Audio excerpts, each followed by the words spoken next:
죄송합니다. 시간이 늦어져서 점심 약속도 있고 점심들 드셔야 할 텐데 늦어졌습니다. 제가 준비한 내용을 빨리 읽도록 하겠습니다. 이 시간에 준비한 내용을 보도자료로 다 발송을 바로 해주시기 바랍니다. 이제 민주당 전당대회 일주일을 앞두고 마지막 주를 시작하면서 선거운동 마지막 주를 시작하면서 종합적인 약속과 종합적인 마지막 호소의 말씀을 드리려고 합니다. 읽겠습니다. 약속과 호소. 호남 대한 3대 메가 프로젝트를 1순위로 추진하고 서울 강릉 재보선을 반드시 승리하겠습니다. 일주일 후 당과 정부, 나라의 명운이 갈립니다. 대통령의 국정 운영을 도울 것인가, 흔들 것인가, 전대의 본질이고 선택의 본질입니다. 당정 관계가 흔들리면 국정 지지도, 증시도, 메가 프로젝트도 흔들립니다. 당을 바로 세우고 당이 당정과 국정을 뒷받침해야 합니다. 내우 외환을 헤쳐나갈 유능한 당대표로 당정 협력해야 합니다. 첫째, 호남에서 충청, 영남과 전국으로 반도체와 AI가 확산되는 호남 대한 3대 메가 프로젝트 성공을 민주당 제1과제로 하겠습니다. 둘째, 제 총리 시절 발차한 새만금 현대차 투자를 가속 확대하고 전북의 후속 메가 투자 유치를 책임지겠습니다. 셋째, 청년 시민 전용 토론 문화 공간인 서울 제2광화당사 개설, 민주당 영호남 청년위원회가 주도하는 대구 김광석 청년문화제, 익산 김민기 청년문화제 추진, 2027 세계 청년대회 거당적 지원, 청년학생 당정협의 추진, 청년학생 관계장관회의 추진, 당 1030 정책추진단 발족, 청년당원 정치행정인턴제 도입 등으로 젊은 민주당 플랜을 추진하겠습니다. 넷째, 서울 강북, 강서, 경기 북부, 인천, 강원의 접경지역 등 수도권 역차별 정상화 플랜을 가동하겠습니다. 다섯째, 조국혁신당과의 상생협력 대화 등 민주진보연대 개시, 대대적인 민생실용 인재영입 개시, 당 차원의 주거공급 드라이브 본격화, 품격 있는 기본사회정책 추진 등 민생, 경제, 통합 드라이브를 시작하겠습니다. 여섯째, 당대표 취임 즉시 서울정책점검단을 구성하여 당정의 서울 관련 정책을 챙기고 강릉 ITS 대회 지원 당내 특위를 구성하겠습니다. 당대표 책임 하에 27년 서울시장, 강릉 국회의원 보선 준비를 즉각 시작하고 선거 후 당대표 재신임을 물어 무너진 책임정치 윤리를 재확립하겠습니다. 호남과 수도권이 당과 정부, 나라의 명운을 결정합니다. 100% 투표로 당원 주권의 새 역사를 선도해 주실 것을 당원 여러분께 호소드립니다. 국민 여러분께도 민주당을 넘어 국민주권 정부와 나라의 명운이 걸려있는 이번 민주당 전당대회에 관심과 격려와 응원을 부탁드립니다. 감사합니다.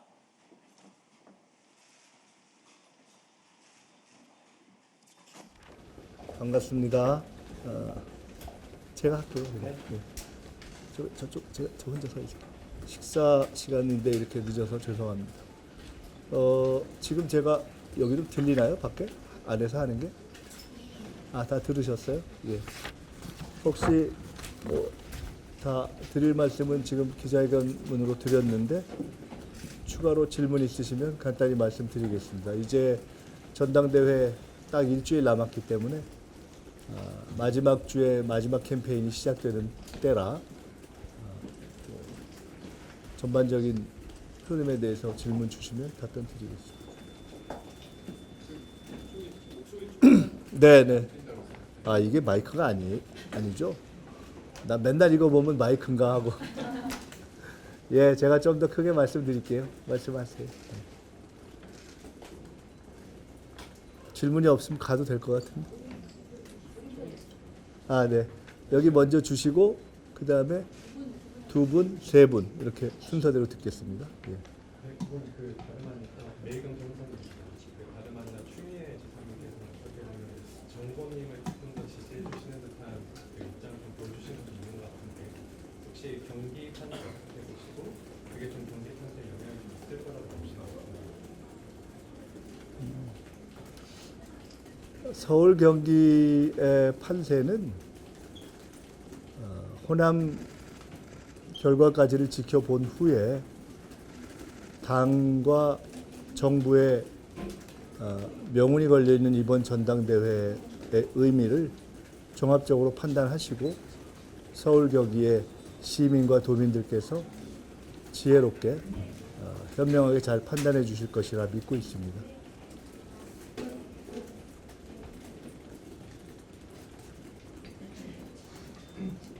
국민의힘 신념입니다. 다름이 아니라 어떻게 시험 기회에서 이재명 대통령이랑 대통령 그리고 민주당 사진 편집 논란을 통해서 계속 이야기가 나오고 있는 것 같은데 이 사안 관련해서 아직까지 후보님께서 정확히 입장을 없는 것 같아서 어떻게 생각하시는지 좋고 그리고 이제 일전에 울산연설 선거 과정에서 밝혀진 게 행동을 잘못된 행동을 한 사람들에 대해서는 잘 안 들렸어요. 뒷부분은 여기가 소리 때문에 잘 안 들려요. 앞으로 조금 나오셔서 크게 해주세요. 안 들리네요. 예. 앞부분은 그 박시영 TV에서 사진 문제로 있는 것에 대해서 어떻게 생각하자? 두 번째는 뭔가요? 일산 연설에서 선거 과정에서 잘못된 행동한 사람들에 대해서는 윤리위에서 따지고 하겠다는 말씀을 강하셨어서 이 부분에서 대해서 이상 윤리위에서까지 필요한 사람이라고 보시면서 다른 상황에서 대응을 어떻게 해야 된다고 보시는지.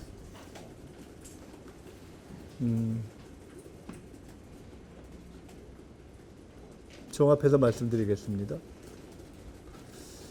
그 최근에 문제로 되고 있는 이희자 씨인가요? 근우회 이희자 회장과 대통령께서 찍은 사진의 진위 공방 내지는 연유 공방 그 사진이 어떻게 찍혀진 것이고 그 사진이 원래 둘만 찍은 사진인가 아니면 셋이 찍은 것을 자른 것인가에 대한 공방이 있는 것을 저도 들었습니다. 아마도 마포의 이지은 위원장이 당시 후보이던 대통령을 근우회 회장이 있는 곳으로 모시고 가서 정청래 전 대표와 함께 찍은 사진이 있는데 그때 셋이 찍은 사진 가운데 정 후보 부분만을 잘라낸 두 사람 사진인지 아니면 그 자리에서 셋도 찍고 또 근우 회장의 요구로 둘도 찍은 사진도 있는지 이 정도가 대략 현재 공방의 개요 아닌가 싶습니다. 저는 그 내용을 자세히 보지 못했기 때문에 진상을 다 알지 못하고 또 그렇기 때문에 제가 그 문제를 제기한 바는 없습니다만 현 시점에서는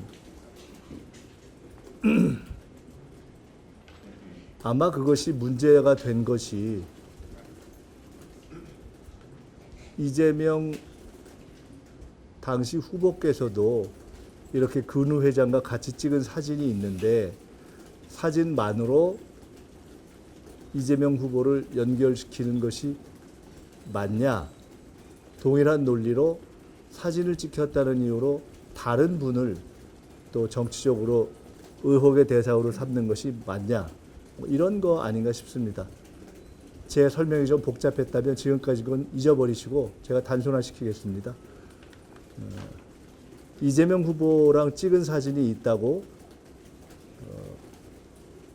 사진을 같이 찍었던 정청래 후보를 이희자 씨하고 연결시키는 게 맞냐라는 문제 제기를 박시영 TV에서 한 걸로 보여지고 그 문제 제기의 소재로 그 둘이 찍혀 있는 사진이 둘짜리인지 잘른 셋짜리인지 알 수 없는데 문제가 된 걸로 보여집니다. 이런 부분은 그냥 이렇게 차차 진실이 밝혀지지 않겠는가 기대합니다. 다만 이때의 연유와 진실을 다 알고 있는 분들이 있으리라고 생각되기 때문에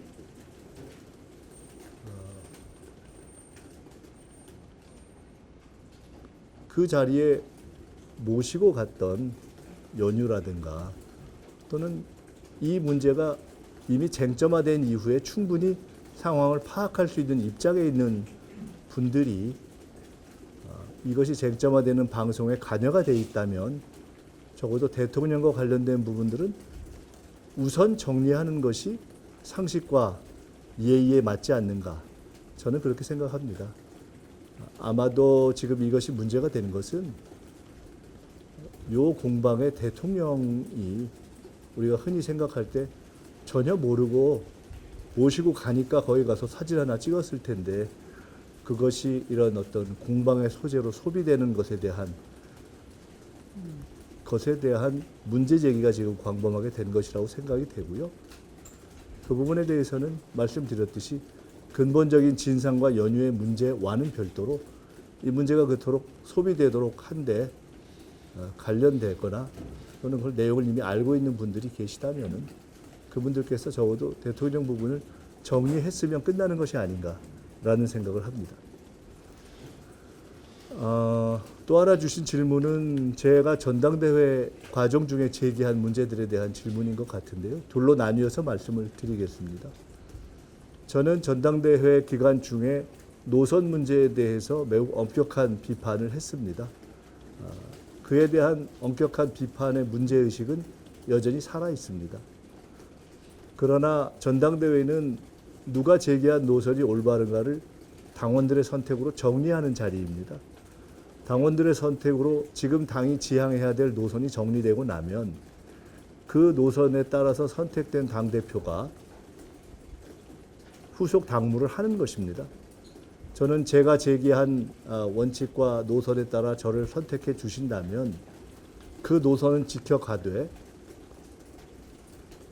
노선과는 별도로 인사에 있어서는 실력주의로 하겠다.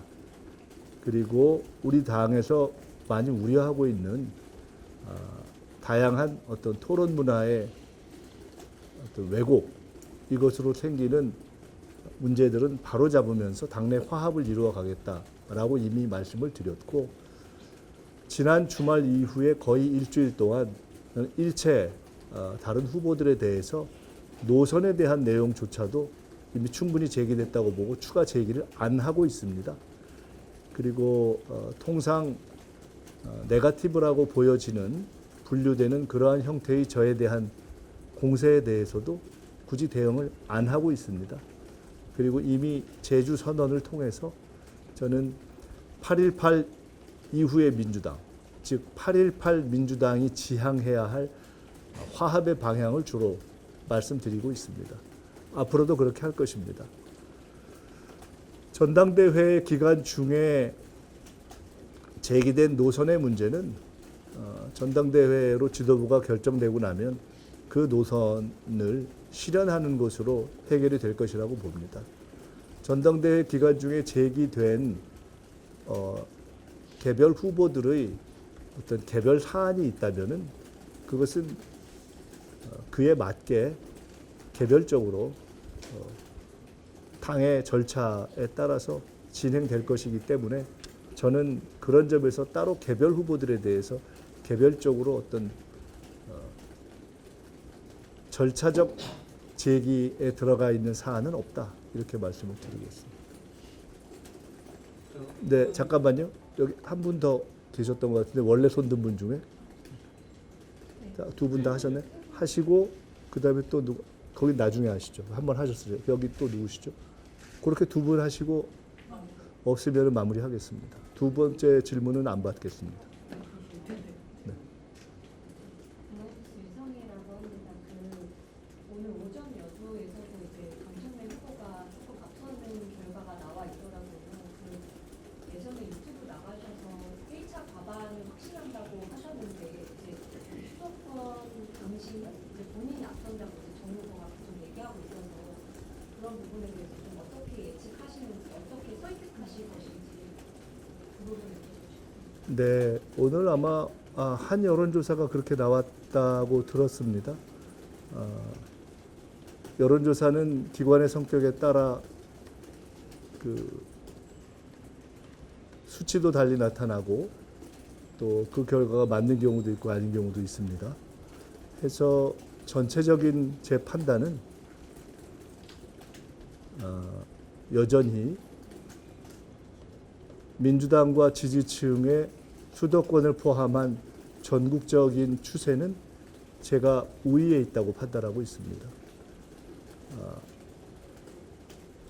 현재까지의 투표 결과에 있어서 제가 미세하지만 앞서고 있고, 호남에서의 투표도 최소한 무승부 이상의 승리로 예상되고, 수도권에서도 그런 추세가 유지될 것으로 판단하고 있습니다. 다만 제가 마지막까지 방심하기에는 현재의 전당대회의 국가적 의미가 너무 절박하고, 그리고 과거의 경험을 볼 때 예측 불허의 돌발적 투표 결과가 나타난 경우가 있습니다. 일반적 추세와 어긋나는. 그래서 그런 의외의 상황이 발생하지 않도록 제가 마지막까지 절박하게 노력을 다하고 있습니다. 네. 이대영의 김유리입니다. 정청래 후보가 언론의 부대로 다른 후보 두 분을 응원하고 있다, 언론의 친김문서 후보님이라는 취지로 주장했는데 여기에 대해서 어떻게 생각하시는지 하나 궁금하고요. 두 번째는 후보님들께서 강조하시는 메가 프로젝트의 경우에는 노동법 규제 완화나 예외 적용에 대해서 당내에서 의견이 있고 노동계에서는 좀 격앙된 반응이 나오고 있는데, 그래서 노정 관계에서도 경고가 나오기도 했는데 여기에 대해서 어떻게 생각하시는지 궁금합니다.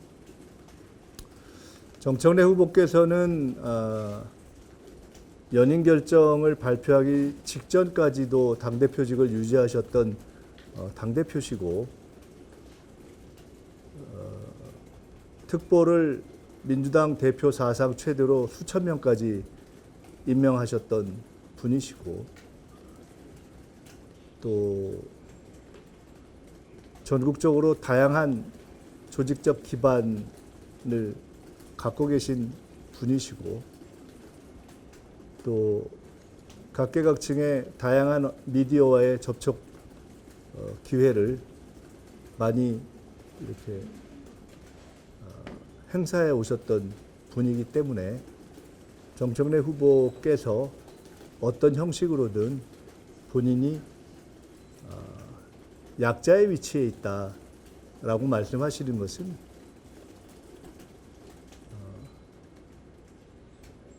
겸손이 조금 지나치신 것이다라고 생각이 되고, 그래서 우리말에 겸손이 지나치면 좀 과하다 이렇게 하는 이야기가 있는 것이 아닌가 싶습니다. 그래서 과공은 비례이다 이렇게 생각이 듭니다.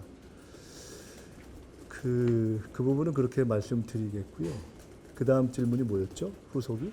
현대 메가 프로젝트 논란에 그 제가 오늘도 말씀드렸는데, 흔히 3대 메가 프로젝트라고 하는 그 프로젝트를 제가 국민적 이해를 좀 돕기 위해서 호남대한 3대 메가 프로젝트라고 명명을 해서 계속 부르고 있습니다. 그것은 여러 가지 의미가 있습니다.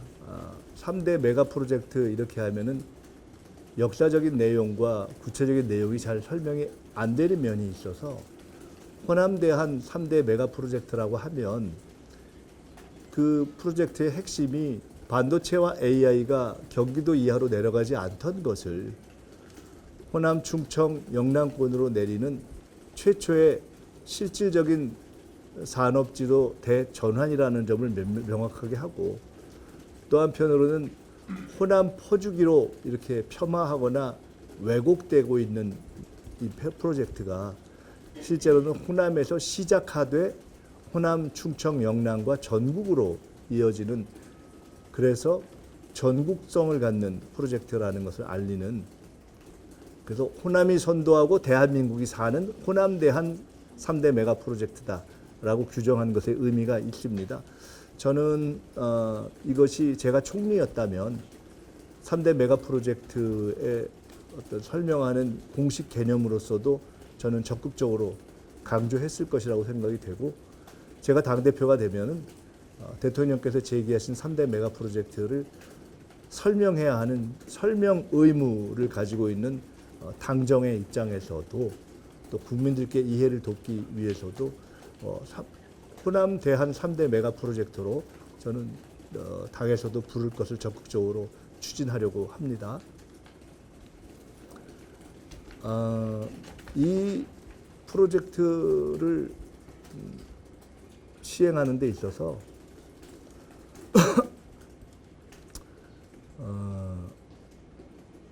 저희가 첫째는 당에서 이거 대통령께서 이 기획과 실행과 집행을 직접 책임지시겠다고 한 것처럼 당에서도 이것을 담당하는 기구를 제1기구로 하고, 또 당대표의 제1 어떤 결정으로 하고, 당대표가 직접 그 책임을 맡아서 대통령님과 당대표가 함께 끌어가는 그런 국가적 프로젝트로 하겠다는 의지를 담고 있는 것입니다. 이것을 추진하는 과정에서 여러 가지 문제들을 저희들이 지혜롭게 풀어가도록 하겠습니다. 거기서 뭐 조금 미진한 거 있어요? 아까 질문 중에?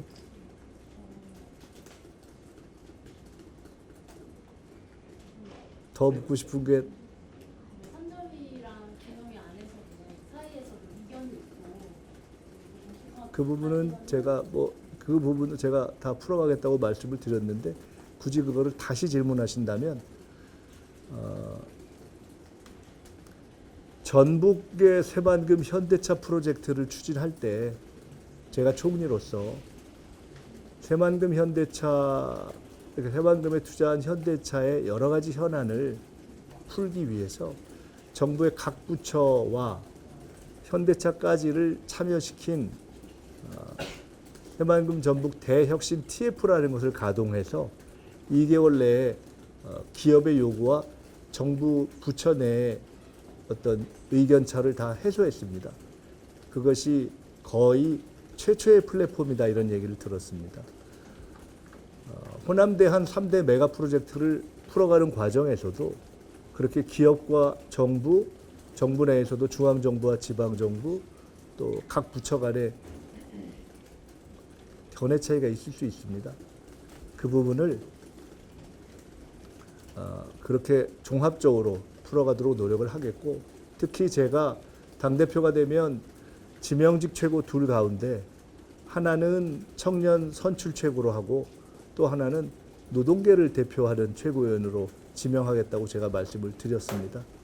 그래서 그 부분과 관련해서는 당대표가 되면 바로 노동계의 의견을 들어서 지도부에 모시고 그분과도 함께 상의하고 그분을 통해서 노동계의 의견도 들어가면서 저는 지혜롭게 국가적 프로젝트이기 때문에 여러 해란을 해결할 수 있을 것으로 생각합니다. 이 정도 하면 된 것 같습니다. 일단 일정상 이 정도 네, 이제 하면 되고 간단한 질문, 공약이요. 공약 질문 조금만. 일단 일정상 공약 질문은 별도로 해주십시오. 저희가 이미 다 한 것으로 충분하다고 보여지고 추가적 질문이 있습니다. 어디시죠? 일간 변경 행정위원. 네, 별도로 해주셔도 될 것 같습니다. 네. 그리고 아까 공화- 말씀 주신 것 중에 정 전 대표의 그 특보 임명 수천 명이라고 하셨는데 수백 명으로 좀 정정을 하겠습니다. 아니 이렇습니다. 그 선거 기간 전에는 수백 명이었고요. 그러니까 지방선거 공천 전에는 수백 명이었고 그리고 지방 800이었고요. 지방선거 공천 후에는 좀 늘어났습니다. 다 해서 그러면 그거 정정하겠습니다. 제가 800도 굉장히 많은 숫자이기 때문에 제가 통상 과거 이재명 대통령께서 대표이던 시절에 몇십 명을 넘지 않았습니다. 그래서 제가 알고 있기로는 역대 당대표들의 특보 숫자가 다 해서 100명을 넘은 경우가 없기 때문에 제가 수천으로 이렇게 억소리가 나서 기억을 했던 건데 실제로는 800 정도의 전후였다 이렇게 정정해 주시면 될 것 같습니다. 고맙습니다. 고맙습니다.